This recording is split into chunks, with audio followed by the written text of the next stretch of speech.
souhaitez donc la bienvenue à l'atelier. Ce hangar qu'on rénove ici à Boudétilleul à Florange.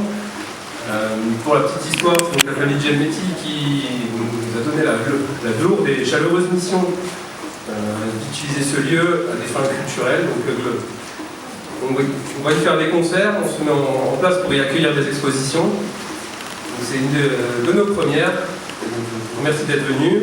Je remercie surtout tous les gens de l'association Heidrun qui ont participé à vider et à préparer cet endroit. Le très gros du travail est fait, il en reste encore un peu à faire. Et on peut déjà en profiter. C'est une des premières. Donc, je vous remercie d'être ici pour cela. Je laisse la main à Mathieu qui nous donnera un peu plus de détails.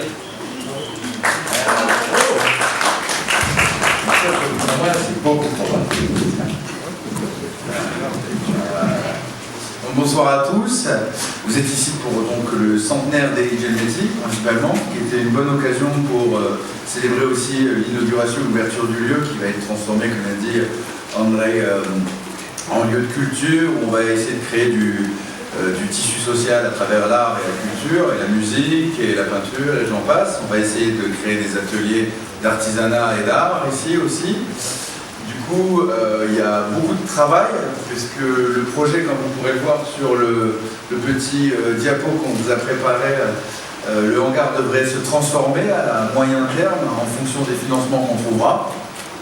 Si je le précise, c'est qu'il y a une bonne raison.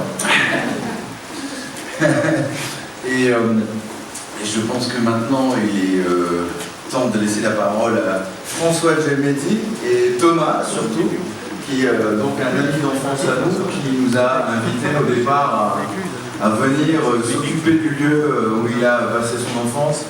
Et François, il est né ici. Donc voilà, ils parleront de ça mieux que moi. Voilà, merci.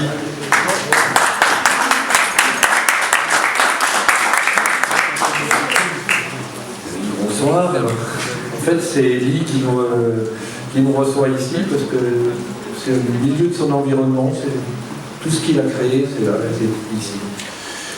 Donc, moi, pratiquement, il est mort à 98 ans.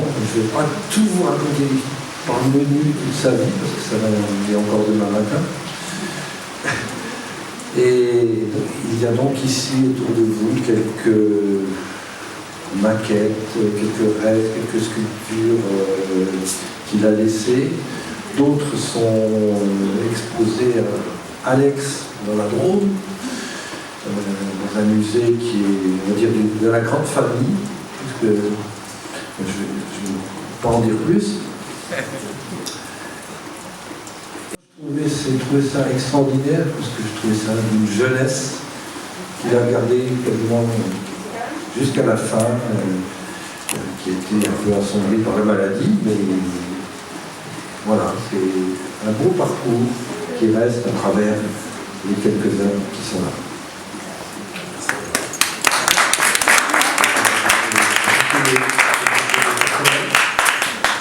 Oui, bonsoir et merci à tous d'être venus déjà.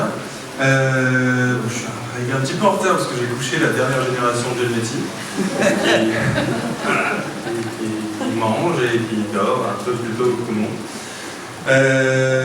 Quelques mots sur Elie, ce dont je m'en souviens en tout cas. C'était effectivement, sur les dernières années, il a eu un AVC, il était un peu moins vif, mais sinon, il a toujours été très vif d'esprit, plein d'humour, décalé.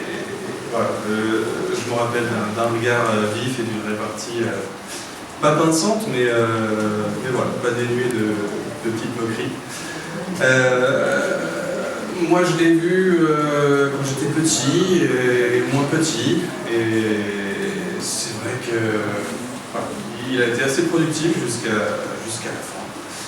Et c'est très sympa de lui rendre hommage aujourd'hui. Et je voulais aussi glisser quelques mots de remerciement à Mathieu qui a complètement transformé l'endroit. Ça va faire 2 ans maintenant que tu es là, plus ou moins, voilà, presque pile poil. Presque pile poil. Et c'était un vrai capharnaüm, on peut dire. Le hangar notamment, mais toute la maison. Il y avait une vie de bibelots entassés. Il a fallu beaucoup d'efforts de sa part pour tout nettoyer et en même temps archiver ce qu'il fallait garder pour pouvoir témoigner de la vie.